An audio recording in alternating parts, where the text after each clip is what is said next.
Here lies electric. Oh, so sad. Boogie woogie. Okay. All right, we are entering Colonial Park Cemetery that was established in 1750. All right, wait. Before we go any further, how many graves do you think are in here? Don't look, just guess. 300 and... Nah. You're not even close. 3,000. Don't look. 3,000. You're wrong. How many? 9,000. 9,000. Says it tripled in size by 1789. In this cemetery, many victims of the Great Yellow Fever epidemic of 1820 were buried. Nearly 700 Savannahans died just in that year, including 2 local physicians who lost their lives caring for the stricken. Several epidemics followed. In 1854, the Savannah Benevolent Association was organized to aid the families of the fever victims. This tomb, known as the Graham Vault, possesses the distinction of having been burial place of 2 heroes of the Revolutionary War, one American, the other British.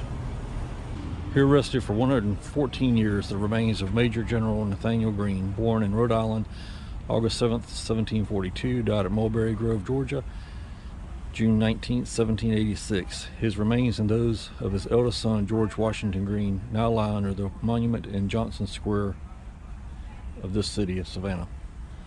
I wonder why they moved them. If you know, leave a comment. I love the tabletop ones there. We also learned that during the Civil War, some of the Yankees used this cemetery for their sleeping quarters and changed the inscriptions on some of them, changed the dates. Some of them lived to be 600-700 years old. And then a lot of the monuments were moved and were finally concreted along the back wall because once the war was over with, no one knew what marker belonged to what spot. Sad situation. And these are amazing. So I'm gonna guess this is a war hero since there are pennies there. Means someone else served and left their marker.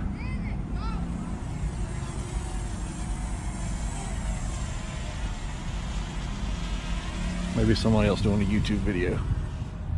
So we're on the back side of Colonial Park Cemetery right now, and this long area here was once used for dueling grounds. Nowadays there's a children's playground. It looks like a castle almost. Maybe. Yes. HW. Son or sons? Sons of H and F Holcomb died July 22nd, 1800, aged 21, and 1804, and I don't know, it says age is that 13 there? I do believe it is. Died 1800, age 21. February, died 1804, age 4 or 46. I don't know. Looks like a 6. It could be again Civil War stuff. Yeah. Because if he died if he was 21, yeah, he's probably 4. And then died 1804. Age 13. 13 looks like. But then it of says such months. as the kingdom of heaven. Of such as the kingdom of heaven. Kingdom of heaven. Yeah. It's a neat topper. It is very neat. I can't help but think that maybe that's one of those that they messed with. Yeah, I think the 6 is definitely. I think the 6 is something that's been added, yeah. And I don't think the 21. Yeah. I think it was just a 4. Is 21.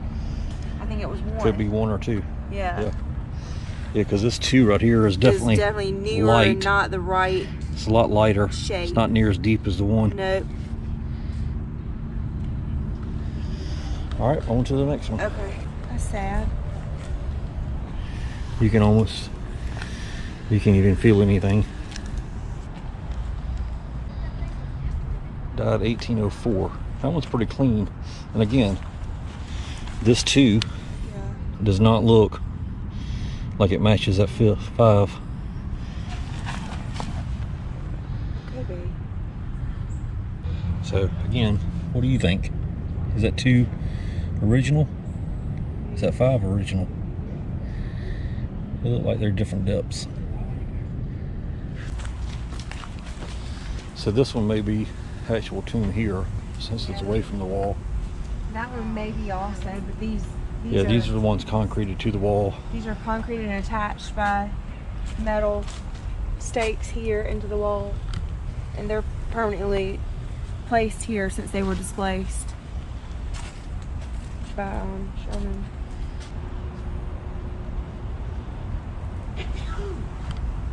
Yeah, these were fairly recent. During the Civil War II, died 1845, 1840.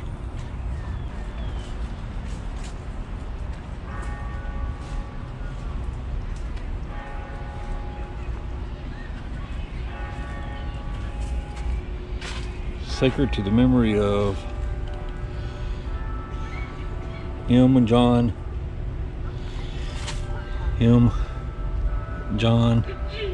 J. Evans, departed this life on January or February, I'm guessing, 1813.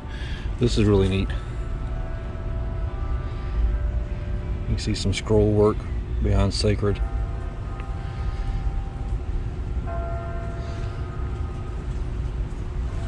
Lewis Hyatt, native of Boston, Massachusetts. He died 18th September 1823. Makes you wonder how people got down here from Boston 200 years ago. Elizabeth Eliza Hill, Andrew Clark, sacred to the memory of Andrew Clark, who died July 28th, 1820. That's of some interest to me since I have Clarks in my family. Gustavus Boyles, native of Connecticut. There's no reading that one. But again, this 7 is very deep compared to the rest of the writing. Rub right across it with no resistance. 7 is pretty deep. So again, maybe something that was done during the Civil War.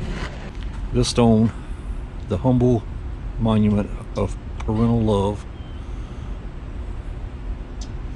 covers the grave of Anne Johnston Drysdale. What Mrs. Drysdale? Miss Ann Drysdale, do you remember on the Beverly Hillbillies? Huh? The daughter of John and Ann Drysdale, who departed this life on the 10th day of March, AD 1819. So a little over 200 years ago, when this marker was originally placed, in the 10th year of her age. Sarah Hill, wife of James B. Norris. I personally like when they put the maiden name on there. It makes research a lot easier. And they just keep on going. Skip down a few. William Cash.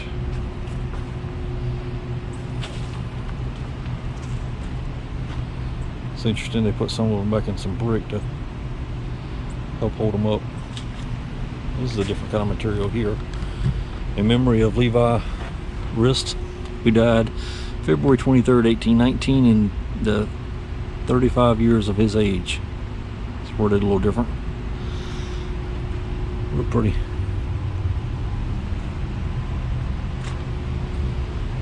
James Dunn. And they just keep on going. Alright, so that's going to conclude our visit to Colonial Park Cemetery, again established in the 1700s. Just way too much to try to comprehend in just a short few minutes. We'll leave you with this. Its duty done as sinks the day light from its load the spirit flies, while heaven and earth combine to say, sweet is the scene when virtue dies.